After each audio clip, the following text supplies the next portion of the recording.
சமீப காலமாக என்னுடைய நல்ல நினைவுகளை தேடி தேடி சேகரிச்சுக்கிட்டு இருக்கேன். அதில் ஒன்று தான் கடைசி வாரத்தில் ஒரு பதிவாக போட்டிருந்தேன்.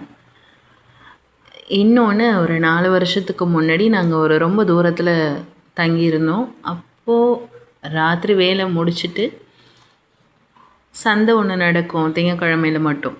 அப்போ அந்த சந்தைக்கு போயிட்டு காய்கறி கீரை எல்லாம் வாங்கிட்டு அதுக்கப்புறமேட்டுக்கு தான் பஸ் ஏறி வீட்டுக்கு போகணும்.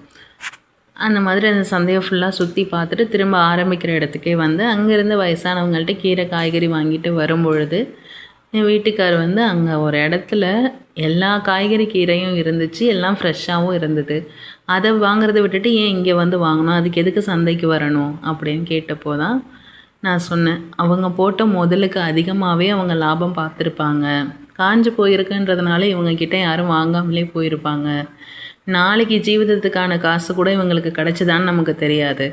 காஞ்சு போயிருந்தா என்ன, ஒரு அரை மணி நேரம் தண்ணியில் போட்டால் காய்கறியாக இருந்தாலும் கீரையாக இருந்தாலும் அது மறுபடியும் ஃப்ரெஷ் ஆகிடும். அதுக்கப்புறம் நம்ம சமைச்சிக்க போகிறோம்.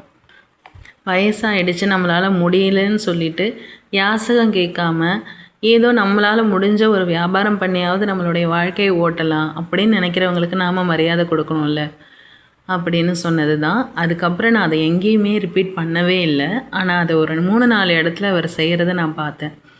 அவ்வளவுதான் நமக்கு தேவை. நாம் செய்கிற ஒரு நல்ல விஷயத்தை புரிஞ்சுக்கிட்டு இன்னொருத்தர் செய்வாங்க, அவங்கள பார்த்து இன்னொருத்தர் செய்வாங்க.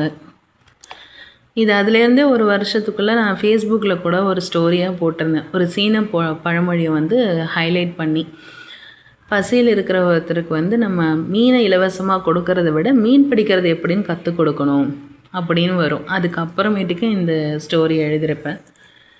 அவ்வளவுதான். நம்மளால் என்ன முடியுதோ அதை செஞ்சாலும் அந்த உதவியுமே ஒரு புண்ணியம்தான். நம்மக்கிட்ட கோடிக்கணக்கில் இருந்தால் தான் அதில் கிள்ளி ஒரு 10 ரூபா 100 ரூபாய் இன்னொருத்தவங்களுக்கு கொடுக்க முடியும்.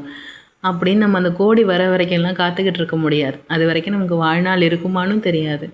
இந்த நிமிஷம் நம்மக்கிட்ட 10 ரூபாய் இருந்தாலும் அந்த 10 ரூபாயிலையும் ஒருத்தருக்கு நல்லது செய்ய முடியும்னா அந்த நாள் அதை விட நிறைவாக எப்படி முடியும்?